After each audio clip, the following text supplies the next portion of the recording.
हरे कृष्णा। हम श्रीमद् भगवद गीता के नवम अध्याय परम गुह्य ज्ञान इसके 15वें श्लोक को आज पढ़ रहे हैं। पिछले श्लोक में आपने भगवान से सुना, भगवान कहते हैं, ये महात्मा मेरी महिमा का नित्य कीर्तन करते हुए, दृढ़ संकल्प के साथ प्रयास करते हुए, मुझे नमस्कार करते हुए भक्ति भाव से निरंतर मेरी पूजा करते हैं। तो पिछले श्लोक में भगवान महात्मा के लक्षणों का वर्णन कर रहे थे। अब इस श्लोक में भगवान ऐसे भक्तों का वर्णन कर रहे हैं जो इनसे निम्न हैं, और यहाँ तक कि जो 4 प्रकार के पुण्यात्मा जिनके विषय में आपने पूर्व अध्यायों में पढ़ा है, आर्थ, अर्थार्थी, जिज्ञासु और ज्ञानी, ये 4 प्रकार के पुण्यात्मा जो भगवान की शरण ग्रहण करते हैं, ये आपने पढ़ा था। तो इन भक्तों से भी जो निम्न भक्त हैं, उनके विषय में भगवान इस श्लोक में वर्णन कर रहे हैं। पहले हम श्लोक की कुछ आवृत्ति करेंगे। ज्ञान यज्ञेन चाप्यन्ते ज्ञानयज्ञेन चाप्यन्ते यजन्तो मामुपासते जन्तो मामुपासते एकत्वेन पृथक्त्वेन एकत्वेन पृथक्त्वेन बहुधा विश्वतो मुखम्। बहुधा विश्वतो मुखम्। बहुत अच्छी माता जी। ज्ञान यज्ञेन चाप्यन्ने ज्ञानयज्ञेन चाप्यन्ते यजन्तो मामुपासते यजन्तो मामुपासते एकत्वेन पृथक्त्वेन एकत्वेन पृथक्त्वेन बहुधा विश्वतो मुखम्। बहुधा विश्वतो मुखम्। कि भगवान इस श्लोक में बता रहे हैं, अन्य लोग जो ज्ञान के अनुशीलन द्वारा यज्ञ में लगे रहते हैं, वे भगवान की पूजा उनके अद्वय रूप में, विविध रूपों में तथा विश्व रूप में करते हैं। तो यहाँ पर भगवान वर्णन कर रहे हैं कि अन्य लोग जो हैं, अर्थात अब महात्मा का वर्णन कर चुके भगवान, अब अन्य ऐसे कुछ भक्त हैं जो क्या करते हैं, भगवान की पूजा के तो करते हैं, लेकिन उनके अद्वय रूप में करते हैं। अद्वय रूप में अर्थात वो समझते हैं कि मैं, जो भगवान है वही मैं हूँ, जो मैं हूँ वो वही भगवान हूँ, अर्थात अपने आप को ही भगवान समझ के उपासना करते हैं। तो ये हुआ अद्वय रूप। और दूसरा विविध रूपों में, जो मनोकल्पित भगवान के रूपों की पूजा करते हैं, अर्थात किसी भी स्वरूप को भगवान मान लेते हैं और उनकी पूजा करने लगते हैं। तथा विश्व रूप, अर्थात जो भगवान के विश्व रूप की उपासना करते हैं। वो इस ब्रह्मांड के परे कुछ सोच नहीं पाते, भौतिक तत्वों के परे कुछ नहीं सोच पाते, इसलिए इस ब्रह्मांड को ही भगवान का रूप, विश्व रूप में जो है उपासना करते हैं। तो यहाँ पर अत्यंत निम्न भक्तों का वर्णन किया जा रहा है। पहले आपने महात्मा के लक्षणों का वर्णन सुना, और फिर महात्मा के बाद वो 4 प्रकार के पुण्यात्मा होते हैं, अर्थ, आर्थी, ज्ञानी और जिज्ञासु, जो भगवान की शरण ग्रहण करते हैं। अब उनसे भी जो निम्न स्तर पर है, उनका वर्णन यहाँ पर हो रहा है। ऐसा हमको करना नहीं है, लेकिन भगवान बता रहे हैं कि ऐसे भी कुछ लोग हैं जो ठीक से ज्ञान ना पता होने के कारण से इस प्रकार की उपासना करते हैं, अर्थात भगवान को ही, अपने आप को ही भगवान समझ के उपासना करना, या किसी भी मनोकल्पित रूप को भगवान समझ के उपासना करना। जैसे देवता है, देवताओं के जो उपासक हैं वो क्या करते हैं, देवता को ही भगवान समझ के उपासना करने लग जाते हैं, या कोई विश्व रूप की पूजा करते हैं। तो इस प्रकार से भी कुछ लोग हैं भगवान की उपासना करते हैं, उसका वर्णन भगवान यहाँ पर कर रहे हैं। आइए हम अन्वय की ओर बढ़ेंगे। अन्ये अपि च, अन्य कोई कोई, ज्ञान यज्ञेन अर्थात ज्ञान यज्ञ द्वारा, यजंतः यजन करते हुए, एकत्वेन अभेद भाव से अर्थात भगवान में और अपने में कोई भेद ना देखना, इस प्रकार से वो अपने आप को ही भगवान समझते हैं। देखिए, भगवान और जीवात्मा में गुणात्मक रूप से तो एक जैसे हैं, जैसे भगवान सच्चिदानंद है, जीवात्मा भी सच्चिदानंद है, तो यहाँ से तो, इससे तो समानता है, लेकिन फिर क्वांटिटी का फर्क आ जाता है। जो जीवात्मा है वो भगवान का अंश है, और वो कभी भी भगवान नहीं बन सकता है। यद्यपि जीवात्मा भी गुणात्मक रूप से सच्चिदानंद है, लेकिन क्वांटिटी जो है, मात्रा, वो उसमें बहुत बड़ा भेद आ जाता है। ठीक है, इसके लिए उदाहरण दिया जाता है, जैसे सोने की खान में भी वही सोना है, सोने की अंगूठी में भी वही सोना है। तो गुणात्मक दृष्टि से तो वही सोना है, लेकिन जो मात्रा है उसमें फर्क आ जाता है। तो लेकिन ऐसे जो एकत्वेन भाव से अर्थात अभेद भाव से पूछते हैं, वे स्वयं को ही भगवान समझ के पूजा करते हैं।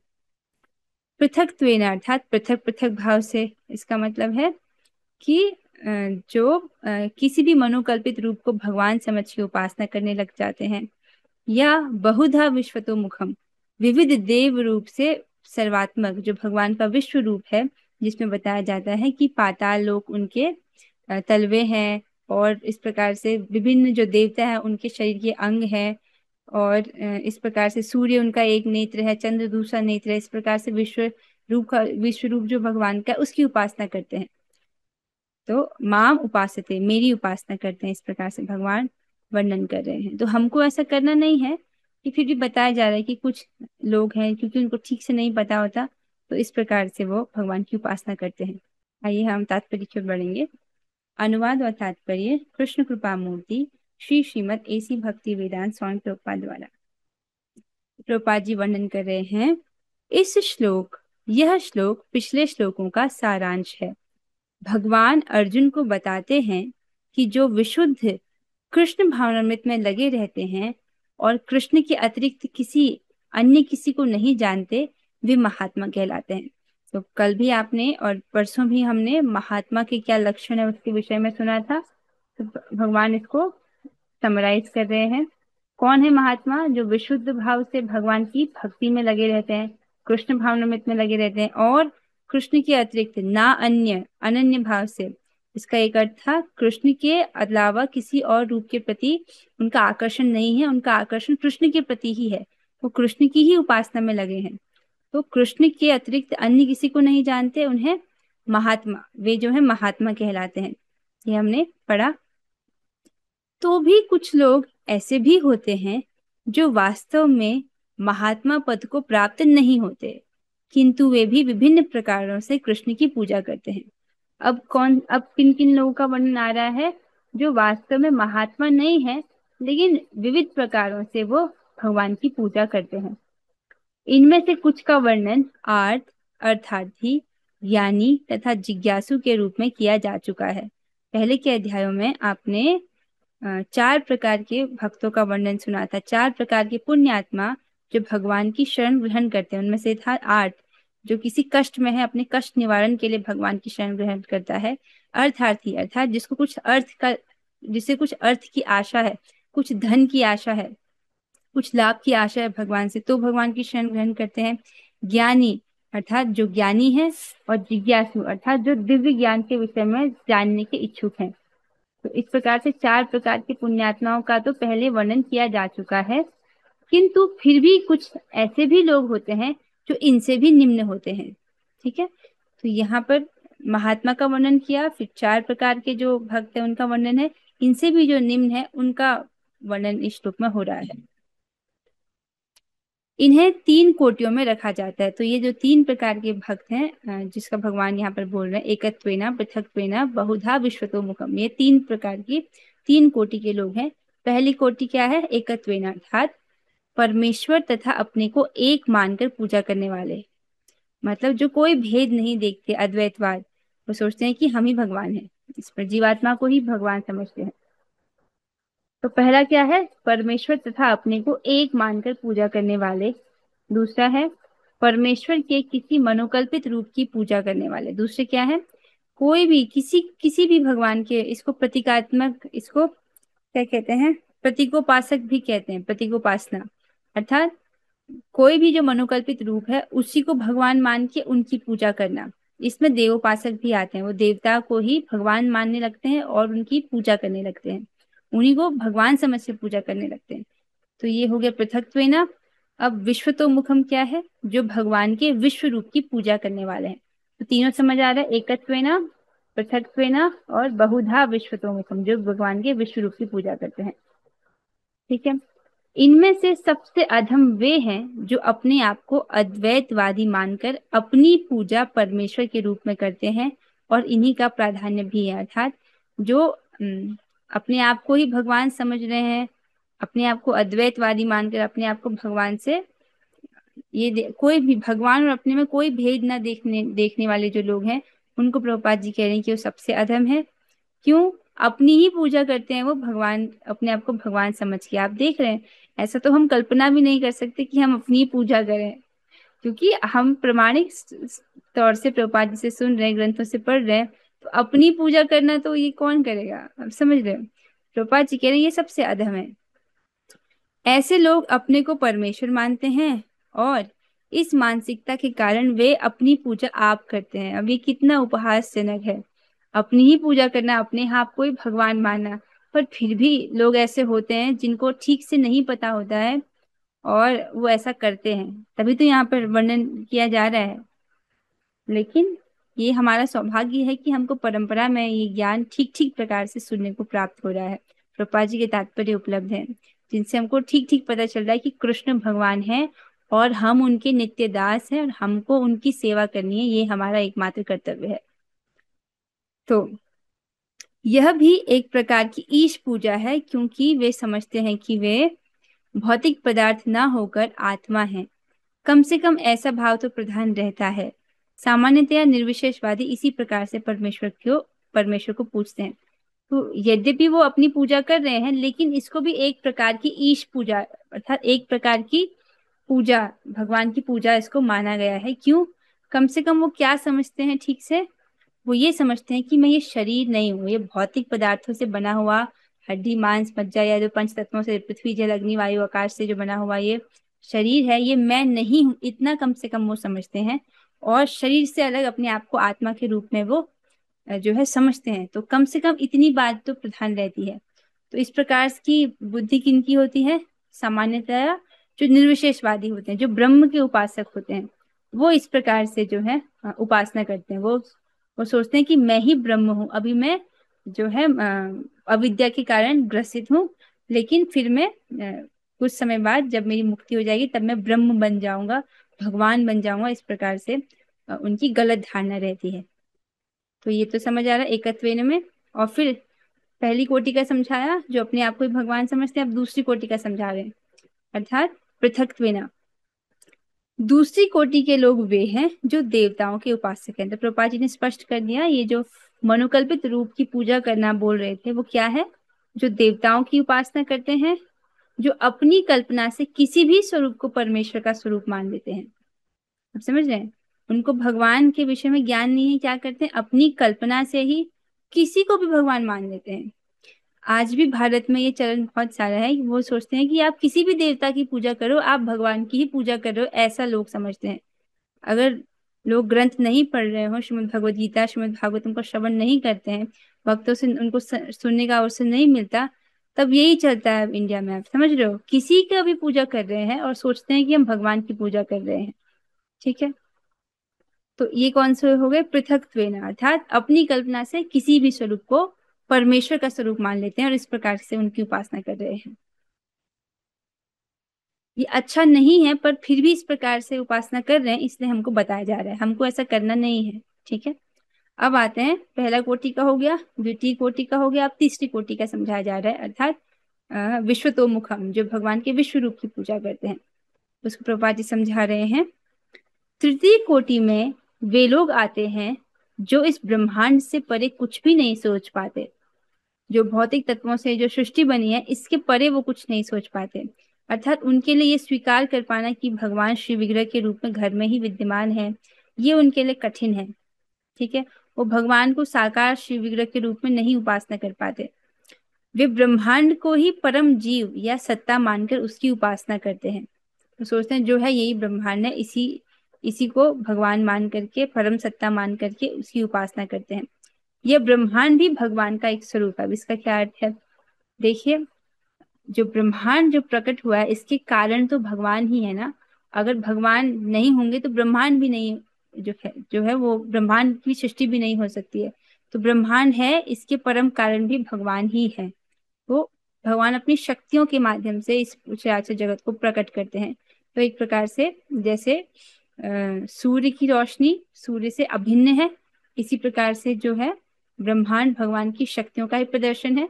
तो उनकी शक्तियां उनसे अभिन्न है, इसलिए बोल रहे हैं कि ब्रह्मांड भी भगवान का एक स्वरूप है। तो इस प्रकार से वो ब्रह्मांड की ही, जो भगवान का विश्व रूप है, उसकी उपासना करते हैं।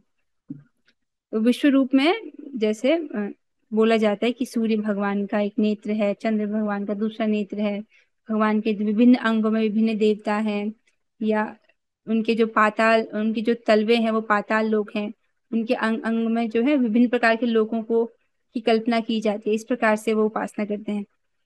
अब ये जो उपासना ये भी नौसिखियों के लिए है, जो नए नए हैं, जो भगवान के साकार शिव विग्रह रूप में उनकी उपासना कर पाने में अभी असमर्थ हैं। उन लोगों को बोला जाता है शुरुआत में कि हाँ आप इस प्रकार से ध्यान करो। ये जैसे कि जितने भी पेड़ पौधे हैं वो भगवान के शरीर के रोए हैं, रोमावली है, इस प्रकार से उनको बोला जाता है। लेकिन ये हमें नहीं करना है। आप तो भगवान की साकार रूप की उपासना करते हैं, अर्थात हम अर्चा विग्रह की सेवा करते हैं, तो ये वो कहीं श्रेष्ठ है, कहीं अधिक श्रेष्ठ है। भगवत गीता के 12वें अध्याय के अनुसार तो वही श्रेष्ठ है। भगवान स्पष्ट उसका वर्णन करते हैं। तो ये तीनों कोटि समझ आ गया। पहली कोटि के लोग कौन थे? जो अपने आप को भगवान समझते हैं। दूसरी कोटि के लोग कौन है? जो जो अपनी कल्पना से किसी भी स्वरूप को परमेश्वर का स्वरूप मान लेते हैं। और तीसरी कोटि के लोग कौन है? जो भगवान के विश्व रूप की पूजा करते हैं। ठीक है, तीनों स्पष्ट हो रहे हैं। हाँ, अब इसके साथ तात्पर्य तो यहाँ पर पूर्ण होता है। यहाँ पर भगवान ने कुछ ऐसे भक्तों का वर्णन किया जो अलग अलग प्रकार से भगवान की उपासना करते हैं, वैसे नहीं करते हैं जिस प्रकार से भगवान ने बताया। तो आप समझ ही सकते हैं कि ऐसे लोगों की चेतना उतनी उन्नत नहीं है, इनको सही विधि का ज्ञात नहीं है। ये तो स्पष्ट हमको समझ आ रहा है इन बातों से। तो तात्पर्य यहाँ पर पूर्ण होता है। कल हम एक बात बता रहे थे, एक बात हम पढ़ रहे थे कल महात्मा के लक्षण के विषय में, कि महात्मा कौन है। तो सारांश में प्रभुपाद जी हमें समझा रहे थे कि जो मनसा वाचा कर्मणा भगवान की सेवा में लगा है वही महात्मा है ना। तो वो अपने आप को, अपने सारे कर्मों को, मनसा अपने मन से, वाचा अपनी वाणी से, कर्मणा अपने कर्मों से वो भगवान की सेवा में रत रहता है, उसको जो है महात्मा कहते हैं। तो कल बात आ रही थी कि 24 घंटे जो है भगवान का जो चिंतन करता है, या 24 घंटे भगवान का गुण कीर्तन करता है, इस प्रकार की बात कक्षा में कल आ रही थी कि हम उसको 24 घंटे कर पाने में तो अभी असमर्थ हैं। पर इसका मतलब ये भी नहीं है कि अभी हम जीरो पर हैं, हम कहीं ना कहीं बीच में हैं और प्रगति कर रहे हैं।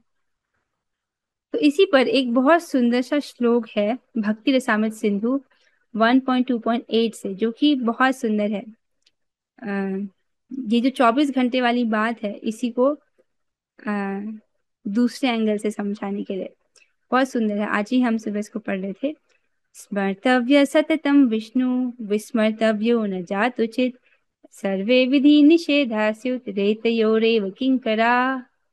इसका बहुत सुंदर अर्थ है कि प्रतिदिन विष्णु का स्मरण करना उचित है, उन्हें कभी भी नहीं भूलना चाहिए। समस्त विधि निषेध इन्हीं दोनों के किंकर हैं।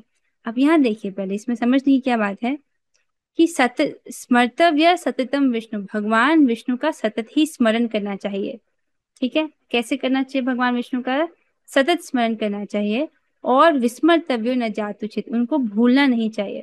और जितनी भी भक्ति में जो विधि निषेध है, कि विधि निषेध अर्थात ये चीजें करनी है, निषेध ये चीजें नहीं करनी है, जितने भी आपको नियम बताए जाते हैं भक्ति में, ये करना है ये नहीं करना, उन सब का प्रयोजन क्या है? कि आपको भगवान का स्मरण हो। क्योंकि वो भगवान का स्मरण हमारे लिए, हमको परम फल प्रदान करने वाला है, परम कल्याणकारी है। इसलिए भगवान का स्मरण करना चाहिए। बाकी सब कुछ जितनी भी विधि निषेध है वो सब इसी चीज के लिए बनाए गए हैं। ठीक है, अब यहाँ पर कौन सी बात, क्यों ये श्लोक यहाँ पर इसलिए रखा गया है? सततम के कारण। यहाँ पर सततम का अर्थ क्या है? इतना सुंदर है। सततम का अर्थ, एक अर्थ तो इसका होता है निरंतर, ठीक है। लेकिन जो व्यक्ति साधना भक्ति कर रहे हैं, अभी हम कौन सी भक्ति कर रहे हैं? हम सभी अभी साधना भक्ति कर रहे हैं ना। साधना भक्ति में व्यक्ति नियम पूर्वक जो है साधना करता है कि इतनी माला मैं रोज जप करूंगा, मैं रोज प्रसाद खाऊंगा, मैं रोज इतना इतना तो ग्रंथ पढ़ूंगा, इतना जो कथा श्रवण करूंगा, इस प्रकार से नियम स्वीकार करते हैं, उनको रोज करते हैं, उसको साधना भक्ति कहते हैं। अब जो व्यक्ति साधना भक्ति कर रहा है उसके लिए क्या स्टैंडर्ड है? उसके लिए सततम का अर्थ देखिए, अन्वय में क्या लिखा है? प्रतिदिन। 24 घंटे नहीं बोला है, क्योंकि 24 घंटे कर पाना साधना भक्ति के स्तर पर अभी हमारे लिए संभव नहीं है। और आचार्य जन हमसे इतना एक्सपेक्ट भी नहीं कर रहे हैं। वो क्या एक्सपेक्ट कर रहे हैं हमसे? प्रतिदिन, कि हर दिन भगवान का स्मरण होना चाहिए। अब कौन है जो यहाँ पर हर दिन भगवान का स्मरण नहीं कर पाए? हम प्रतिदिन तो कर सकते हैं ना, 24 घंटे हम भले नहीं करें लेकिन रोज तो कर सकते हैं। तो आचार्य जन अभी हमसे उतना ही एक्सपेक्ट कर रहे हैं कि हम रोज करें। ठीक है, इसीलिए इस श्लोक को रखा गया था कि कल जो हम बातें कर रहे थे उसके हिसाब से तो लग रहा था बहुत बड़ा स्टैंडर्ड है। वाकई है, लेकिन अभी हमसे इतना एक्सपेक्ट नहीं किया जा रहा है। इतना एक्सपेक्ट किया जा रहा है कि हम रोज भगवान का स्मरण करें। रोज जितनी जप संख्या है, नाम नाम संख्या जो आपकी है उसको रोज करिए। आप रोज कथा श्रवण कीजिए, उसी की बात हो रही है। इसकी इसी में टीका भी रखा गया है। थोड़ा सा फॉर्मेटिंग में ठीक से नहीं आया है, लेकिन टीका भी बहुत अच्छी है, इसलिए एक बार इसको पढ़ लेते हैं। क्योंकि सभी नियम विष्णु के स्मरण, अब विष्णु से समझना होगा कि विष्णु कृष्ण एक ही व्यक्ति हैं। तो बस उनमें रस का भेद है, लेकिन है वो एक ही। तो विष्णु के स्मरण पर निर्भर हैं।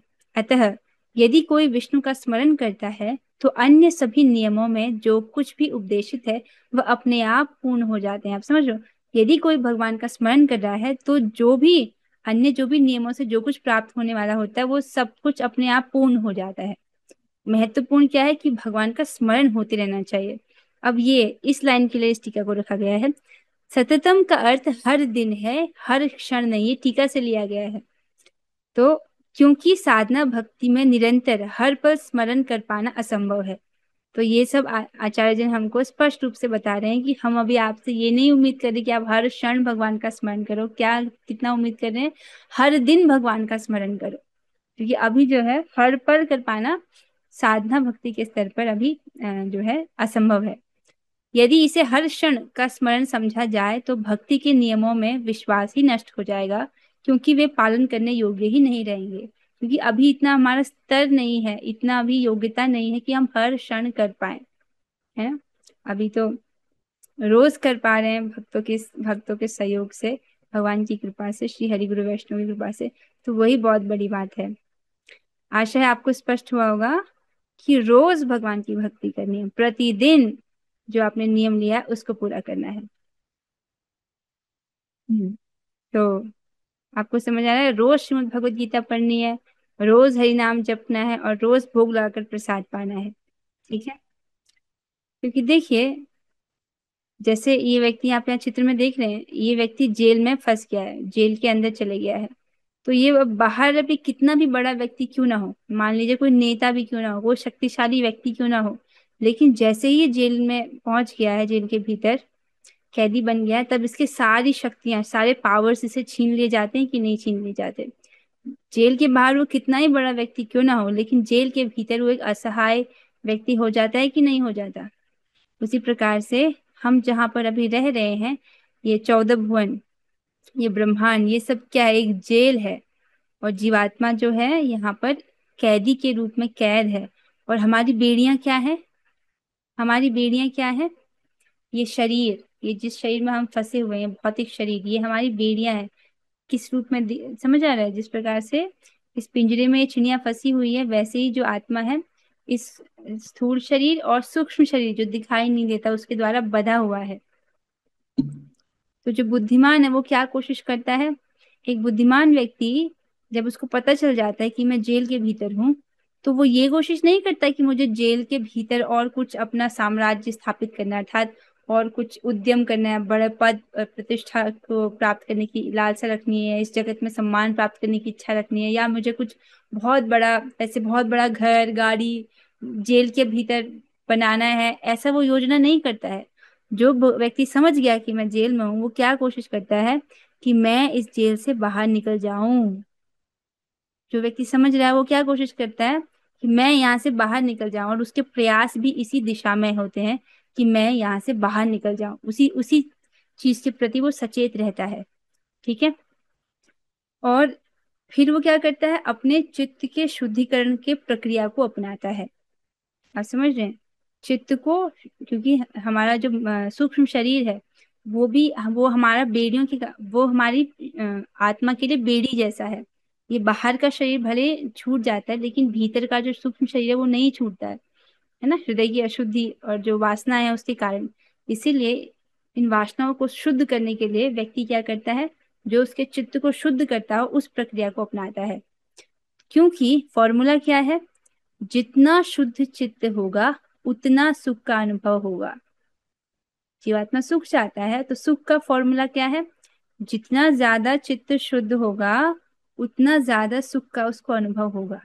लेकिन आजकल के लोग क्या समझते हैं, लोगों की क्या धारणा हो गई है, वो सोचते हैं जितनी ज्यादा सुविधा होगी उतना ज्यादा सुख मिलेगा, ऐसा लोग सोचने लग जाते हैं। मतलब धनोपार्जन करके ज्यादा भौतिक संसाधनों को इकट्ठा कर लेना, वो सोचते हैं इससे हम सुखी रहेंगे। लेकिन अगर ये सत्य होता तो इतने बड़े बड़े करोड़पति हैं जिनके घर में हर प्रकार की सुख सुविधा है, उनको रात को सोने के लिए नींद की गोली क्यों खानी पड़ती है? आप समझ रहे हैं? तो ये भौतिकता के कारण, भौतिकता में अत्यधिक लिप्त रहने के कारण व्यक्ति ये मान बैठता है कि जितना ज्यादा भौतिक सुविधा होगी मैं उतना सुखी रहूंगा, जबकि ऐसा नहीं है। सुख तो निर्भर करता है व्यक्ति के चित्त की अवस्था पर, उसकी चेतना पर निर्भर करता है। तो इसलिए बुद्धिमान व्यक्ति क्या करता है, अपने चित्त को शुद्ध करने की प्रक्रिया को अपनाता है। माता पिता यही चाहते हैं ना कि हमारे बच्चे सुखी रहें, और इसलिए वो क्या व्यवस्था करते हैं कि अच्छी से अच्छे स्कूल में इनको पढ़ाएं, अच्छी से अच्छी व्यवस्था होनी चाहिए इनके लिए, कोशिश करते हैं ना। लेकिन अगर वो वाकई में अपने बच्चों को सुखी करना चाहते हैं तो उन्हें क्या करना चाहिए, एक ऐसी प्रक्रिया अपने बच्चों को देना चाहिए जिससे उनका चित्त शुद्ध हो। जितना ज्यादा शुद्ध होगा चित्त, उतना अधिक सुख का अनुभव करेंगे। ये कुछ ऐसा ही है, मान लीजिए अगर आपको एक सड़क पर चलना है जिसमें कंकड़ है और आपने जूते पहन रखे हैं अच्छे, तो आप बड़ी आसानी से उस पूरे सड़क को पार कर जाओगे। लेकिन अगर एक कंकड़ भी जूते के भीतर फंस गया, तब आपके लिए चलना अत्यधिक कठिन हो जाएगा, है ना? तो मतलब अगर मन के भीतर, अगर मन अशुद्ध है, चित्त अशुद्ध है, तब इस संसार में इस जीवन को काटना मुश्किल हो जाएगा। लेकिन अगर चित्त शुद्ध हो रहा है तब उतना उतना जो है व्यक्ति का जीवन सुखमय होता जाता है।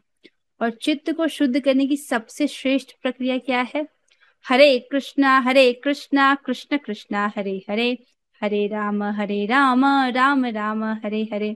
जितनी भी विधियां हैं चित्त को शुद्ध करने की, जो जितने भी व्रत अनुष्ठान दान तप आदि है, उन सब से भी अधिक व्यक्ति जो है शुद्ध हो जाता है केवल एक बार भगवान का नाम बोलने से। तो इसीलिए व्यक्ति जो है भगवान का नाम जप करता है, नाम जप के प्रति उसकी निष्ठा होती है और उसके लिए समय निकालना पड़ता है। तो मैं समझ रही हूँ कि यहाँ पर सभी भक्त जो है वो हरे कृष्ण महामंत्र का जप करते हैं। एक नए भक्त हमसे जुड़े हैं, आपसे भी निवेदन है कि आप रोज जो है हरे कृष्ण महामंत्र का जप किया कीजिएगा, ठीक है? सो एक छोटा सा रिमाइंडर आप लोगों के लिए है। आप लोगों को याद होगा जब हम क्लास की शुरुआत कर रहे थे, तब उन दिनों पर हमने कुछ कमिटमेंट लिखे थे। हमने कमिटमेंट लिखे थे भगवान श्री कृष्ण के लिए। जो पुराने भक्त होंगे, शुरू से ज्वाइन करें, उनको पता होगा। 3 कमिटमेंट्स किसी को याद है? कोई बता सकता है कि हमने 3 कमिटमेंट्स क्या लिखे हैं भगवान के लिए? क्योंकि देखिए भक्ति क्या है, हम भगवान के साथ अपने संबंध को जागृत करने की कोशिश कर रहे हैं। हर संबंध में कुछ कमिटमेंट देने होते हैं, कुछ टाइम कमिटमेंट होता है, कुछ चीजें होती, कुछ वादे होते हैं। तो कोई भक्त बताना चाहेगा कि हमने वो 3 कमिटमेंट क्या लिखे हैं? आप हाथ खड़ा कर सकते हो किसी को याद हो तो। अच्छा, याद ही नहीं है। अच्छा, महाकवि जयदेवदास प्रभु जी बताना चाहते हैं कि वो 3 कमिटमेंट क्या थे। हाँ प्रभु जी, आप बताइए। जो है मैं भगवान को भोग लगा कर ही वो जो है प्रसाद ग्रहण करूंगा। नियमित रूप से 16 माला जप करेंगे और गीता और भागवत का नियमित रूप से अध्ययन करेंगे। बहुत सुंदर प्रभु जी। तो हम लोग अपने एकदम तीनों चीजें कमिटमेंट को याद रखा। मुझे आशा है कि हम सभी कर रहे हैं। लेकिन कुछ नए भक्त हैं जिनको नहीं पता होगा, उनके लिए दोबारा बोला जा रहा है कि मैं केवल प्रसाद ही खाऊंगा या खाऊंगी, मतलब भगवान को अनर्पित कुछ भी नहीं खाना। जो चीज भगवान को अर्पित नहीं हुई है उसको ग्रहण नहीं करना, वो हमारी भक्ति के लिए अच्छा नहीं है। और मैं नियमित रूप से कथा श्रवण, हरि कथा श्रवण, चाहे भगवत गीता हो, भागवत हो या दोनों हो, इनका श्रवण करूंगी। और मैं रोज प्रसाद पाऊंगी, मैं नियमित रूप से कथा श्रवण करूंगी, और नियमित रूप से जो संख्या पूर्वक है हरे कृष्ण महामंत्र का जप करूंगा या करूंगी। तो प्रभुपाद जी ने कम से कम 16 माला बोला है, तो कम से कम 16 माला तो करने का प्रयास अवश्य करना चाहिए। अब कुछ नए भक्त हैं जो भी 16 पर नहीं पहुंचे हैं, तो जितना भी आप कर सकते हो एक संख्या को निर्धारित कर लीजिए उतना आप रोज जप कीजिए। ठीक है। हरे कृष्णा माता जी, पंचांग प्रणाम। माता जी, अभी जैसे आप बता रहे हो ना कि विष्णु के लिए बताया आपने, तो पिछले अध्याय में आप बता रहे थे कि कृष्ण ही सब कुछ है, कृष्ण को ही केंद्र में रखो। विष्णु तो तीन प्रकार से हैं, गर्भोदय और वो, फिर मन वो हो जाता है इसलिए। तो कृष्ण को ही मतलब मेन रखना है ना। हाँ हाँ, तो प्रश्न क्या है आप आपका? कृष्ण तो तीन हो जाते हैं ना माता जी, तो कृष्ण तो एक ही है। तो हाँ, मेन कृष्ण को स्मरण करें। मैं आपको प्रश्न ही नहीं समझ पा रही हूँ। मैं तो कृष्ण आप बता रहे भगवान थे ना स्वयं। मतलब, अभी जो आप एक टीका बता रहे थे उसमें मैंने बताया ना कि विष्णु को हमेशा याद रखो, उनको मतलब 24 घंटे नहीं, हाँ, मगर आप दिन भर इसको ऐसे जपो तो समझिए कि सही। भगवान कृष्ण की बात हो रही है, भगवान कृष्ण का ही स्मरण करना है। हाँ ऐसे ही हाँ हाँ, समझिए इसको। वही। ठीक है। हाँ, जैसे अनन्य भक्त, अनन्य में अनन्य जो भक्त होते हैं, उसमें प्रभुपाद जी ने बताया था कि यद्यपि भगवान चतुर्भुज रूप में भी हैं, लेकिन जो अनन्य भाव से भगवान का भजन करता है वो उनके चतुर्भुज रूप के प्रति आकृष्ट नहीं होता, उनके द्विभुज रूप जो उनका आदि रूप है भगवान कृष्ण के रूप के प्रति ही आकृष्ट होता है। यद्यपि श्लोक में आपने विष्णु पढ़ा, लेकिन आप उसको भगवान कृष्ण के स्मरण से ही आप उसको समझिए। भगवान श्री कृष्ण का स्मरण करना है, क्योंकि तत्वतः दोनों एक ही हैं। ठीक है। हरे कृष्णा। अब हम कुछ क्वेश्चंस पर डिस्कस करेंगे जो हमने आज पढ़ा है। उसमें जिन भक्तों को उत्तर पता हो तो आप हाथ खड़ा कीजिएगा। पहला है, इस श्लोक में 3 कोटि के भक्तों का वर्णन हुआ है। एकत्वेना, पृथक्त्वेना या विश्वतोमुखम। 3 कोटि के भक्तों का वर्णन हुआ है। ये 3 कोटि के भक्त किस प्रकार के हैं? तो पहले बताएंगे एकत्वेना। तो कोई भक्त जो बता सकते हैं एकत्वेना वाले भक्त कौन से होते हैं? आप हाथ खड़ा कीजिए। ओके, रेणुका माता जी आप बताइए एकत्वेना का क्या अर्थ है? हरे कृष्णा माता जी। एकत्वेन यानी जो जो लोग खुद को भी भगवान समझते हैं और भगवान को भी अपने जैसा ही समझते हैं। जो भगवान और अपने आप में कोई भेद नहीं देखते, अपने आप को भगवान समझते हैं। सही उत्तर। तो वो अपनी ही उपासना करते हैं भगवान समझ के। ठीक है। अच्छा ठीक है, पृथक्त्वेना वाला आपको नहीं पता। रितिका ठाकुर माता जी आप बताइए पृथक्त्वेना का क्या आशय है? जो मनोकल्पित रूप की पूजा करते, देवताओं की पूजा। हाँ, जो देव उपासक होते हैं या मनोकल्पित रूप में भगवान की पूजा करते हैं, किसी भी मनोकल्पित रूप को भगवान समझ के उपासना करने वाले। सही उत्तर माता जी। अब अगला है विश्वतोमुखम। ये कौन बताएंगे? ये विश्वतोमुखम वाले कौन लोग हैं? आप सबके हाथ खड़े हैं तो मैं किसी से पूछ लूं ना विश्वतोमुखम। ठीक है। आदि गोपी माता जी आप बताइएगा। हरे कृष्ण माता जी, भगवान के विष्णु की पूजा करने वाले, हाँ इसमें से जी।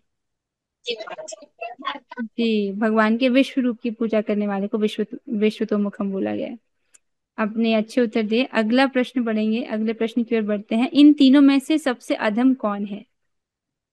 तीनों में से सबसे अधम कौन है? ठीक है। ठीक है। कांता माता जी का हाथ खड़ा दिख रहा है मुझे, बताइएगा माता जी। हरे कृष्णा माता जी, इनमें से सबसे अधम वे हैं जो अपने आप को अद्वैत मानकर अपनी पूजा परमेश्वर के रूप में करते हैं, और इन्हीं का एकदम प्राधान्य सही, भी है। एकदम सही। जो अपने आप को ही भगवान समझ के पूजा करते हैं। ठीक है, आपने सही उत्तर दिया है। तो इसके साथ हम आज हमारी चर्चा को यहीं पर विश्राम देते हैं। आशा आपको समझ आया होगा। अब हम 3 बार हरे कृष्ण महामंत्र करेंगे। आप सभी जो है अपने माइक को ऑन कर लीजिएगा, हम साथ में करेंगे। हरे कृष्णा हरे कृष्ण कृष्ण कृष्णा हरे हरे कृष्णा हरे, कृष्णा हरे हरे कृष्णा राम हरे राम राम हरे हरे। हरे राम राम हरे हरे, कृष्णा हरे कृष्ण कृष्णा कृष्ण हरे हरे, कृष्णा कृष्ण हरे कृष्ण हरे हरे, राम राम राम हरे हरे राम हरे। राम राम हरे हरे हरे, कृष्णा हरे कृष्णा हरे कृष्ण कृष्णा हरे कृष्ण हरे, कृष्ण हरे हरे हरे, राम हरे राम राम हरे राम राम हरे राम। हरे। श्रीमद् भगवद गीता की जय। जगत गुरु हरे श्री कृष्ण प्रभुपाद माता की जी जय। जय, नामाचार्य श्री हरिदास ठाकुर जय की जय। श्री वृंदावन धाम की जय। जय और श्री गुरु जय। वल्लभ। हरे कृष्णा। हरे कृष्ण सभी माता भक्तों के जी। सहयोग के लिए बहुत बहुत धन्यवाद। हरे कृष्ण।